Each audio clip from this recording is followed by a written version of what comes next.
तो जब हमने लूप्स स्टार्ट किया था, हमने स्टार्ट किया था वाइल लूप के साथ, और ये भी डिस्कस किया था कि और दो लूप्स होते हैं जो है डू वाइल और फॉर लूप। अब ये डू वाइल लूप इनफैक्ट कुछ लैंग्वेजेस में अनटिल लूप भी है, बट पाइथन में चीज़ों को बहुत सिंपल रखा हुआ है। अब while loop and do while loop almost same काम करते थे, तो उन्होंने क्या किया, ठीक है यार, जब वाइल हमारे पास है ही तो डू वाइल की ज़रूरत क्या है। तो पाइथन में डू वाइल लूप नहीं है। हाँ, उसको हम सिमुलेट कर सकते हैं कुछ और तरीके से, but by default do while नहीं है। और फॉर लूप भी अलग काम करता है। तो नॉर्मली जब हम बाकी लैंग्वेजेस देखते हैं तो वहाँ पे फॉर लूप का हम यूज़ कर सकते हैं इटरेशंस के लिए भी, बट जब फॉर लूप पाइथन के लिए बना था उसका मेन आइडिया था कि अगर हमारे पास कोई कलेक्शन है, उस कलेक्शंस में से अगर एक एक वैल्यू पिकअप करना है तो कैसे होगा। बताता हूँ मैं क्या बोल रहा हूँ। तो सबसे पहले एक फाइल क्रिएट कर लेते हैं यहाँ पे, जो है for demo dot P Y. ठीक है, तो ये अपना जो वाइल लूप था ऐसे ही कुछ होगा, जहाँ पे कुछ स्टेटमेंट लिखेंगे हम और जो बार बार रिपीट होगा, बट कंडीशन के साथ है। यहाँ पे जो हमने वाइल में यूज़ किया था वो था कि हमने पहले इनिशियलाइज किया, फिर कंडीशन चेक किया और फिर इंक्रीमेंट डिक्रीमेंट किया।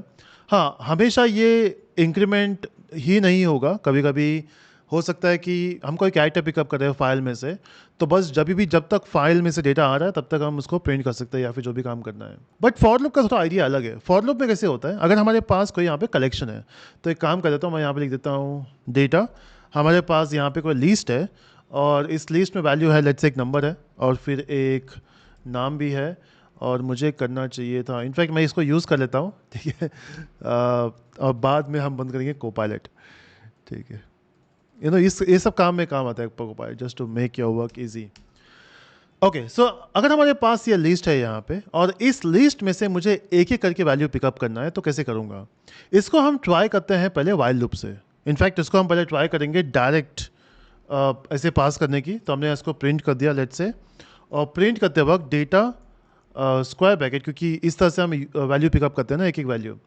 और अगर मैं देता हूँ यहाँ पे value 0, so it should print 2, ऐसा मैं एक्सपेक्ट कर रहा हूँ अभी यहाँ पे। So for demo dot P Y and you can see it is printing 2। So if I say this is let's say 4, 0 1 2 3 4, अच्छा 4 पे 4 ही प्रिंट कर रहा है।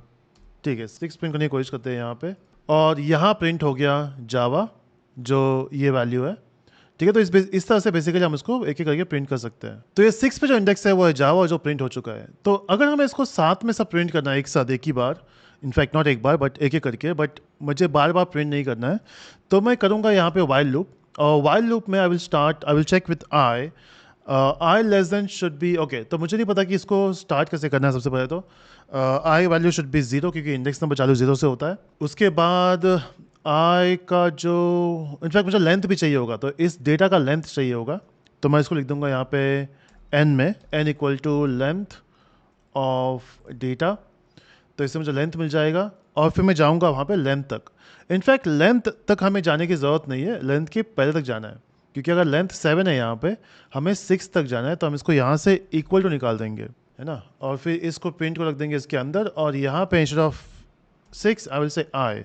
तो अब ये होगा क्या, इनफैक्ट इसको हम कर देते हैं इटरेशन करके डिबग कर लेते हैं, let's see step by step कैसे रन हो रहा है ये। तो यहाँ पे डेटा का वैल्यू ये है, तो n में 7 आ गया और i वैल्यू स्टार्ट 0 से हो रहा है। हम यहाँ पे नेक्स्ट करेंगे, इनफैक्ट इसको थोड़ा ऊपर पुल कर लेते हैं टू सी द आउटपुट। और उसने 2 प्रिंट किया जो पहला एलिमेंट था, फिर i का वैल्यू इंक्रीमेंट, ओके i का वैल्यू इंक्रीमेंट नहीं किया हमने, वो 2 ही प्रिंट कर देगा, ओके माय बैड।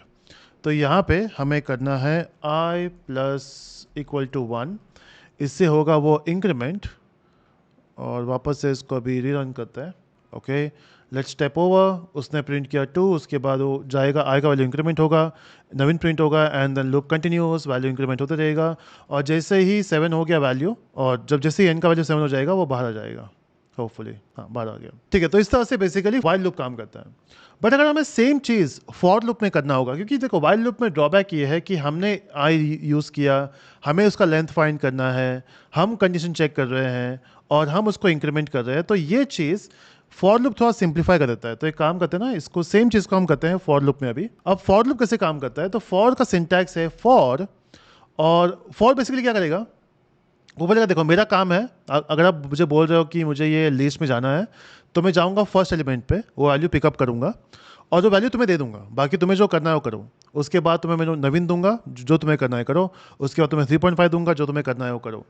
और ये देगा कैसे, उसको कहाँ स्टोर करेंगे, तो हम लिखेंगे यहाँ पे लेट्स से फॉर वैल्यू, तो एक वेरिएबल नेम यूज़ करना होता है, फॉर वैल्यू इन, कहाँ से पिकअप करना है, हमें पिकअप करना है data colon, so for value in data, इस डेटा में से वैल्यू पिकअप होगा एक एक करके, और फिर उस वैल्यू के साथ हमें जो करना हम कर सकते हैं, और मैं इसी वैल्यू को यहाँ पे प्रिंट कर रहा हूँ। तो जो हमने किया ना इतने सारे लाइंस में यहाँ पे, वो सिर्फ ये दोनों से हो जाएगा। And let me prove you that, run करने पे ये सारे वैल्यूज प्रिंट हो गए। ठीक है, डीबगर की जरूरत नहीं थी। हाँ, तो बेसिकली ये सारे वैल्यूज प्रिंट हो गए, जस्ट दिस 2 लाइंस। तो फॉर लूप तब काम आता है जब हमारे पास कोई रेंज है, कोई लिस्ट है, उसमें से वैल्यू पिकअप करना है। व्हाइल लूप तब काम आता है जब हमें कुछ चीज़ों पे इटरेट करना है बहुत सारे टाइम तक, कोई स्पेसिफिक कंडीशंस के लिए, तो वहाँ पे व्हाइल लूप यूज़ करना है। कूल। अब नॉट जस्ट डेटा, अगर हमारे पास कुछ और भी है यहाँ पे, लेट्स से मुझे 1 से 10 तक वैल्यू प्रिंट करना है, तो कैसे होगा। तो अगर आपको याद होगा जब हमने लिस्ट वो सब सीखा था, सेट लिस्ट, तो वहाँ पे हमने देखा था रेंज भी कुछ होता है। तो यहाँ पे instead of data I can say range, और इस रेंज में वैल्यू स्पेसिफाई करूँगा 10। तो इससे क्या होगा, ये रेंज में वैल्यू आ गया 0 to 9, और ये सारे वैल्यू यहाँ पे प्रिंट करेगा। तो मैं करता हूँ क्लियर रन, और इसने 0 से 9 तक प्रिंट कर दिया। सो that's how basically you use for loop. In fact इसके अंदर भी हम अगर कोई लूप लिख सकते हैं, अपनी मर्जी है। बट यहाँ पे मैं काम करता हूँ, just for experiment I will check if value mod 2 is equal to 0। मैं चेक कर रहा हूँ इवन नंबर प्रिंट करना है सिर्फ मुझे। तो अब क्या होगा, 0 to 9 से 9 तक सिर्फ इवन वैल्यू प्रिंट होंगे, और वो यहाँ पे प्रिंट हो गया। तो फॉर के अंदर हम कंडीशन भी चेक कर सकते हैं, जो भी जितना भी बड़ा कोड तुम्हें लिखना हो लिख सकते हो। So that's how for loop works. See you in the next video.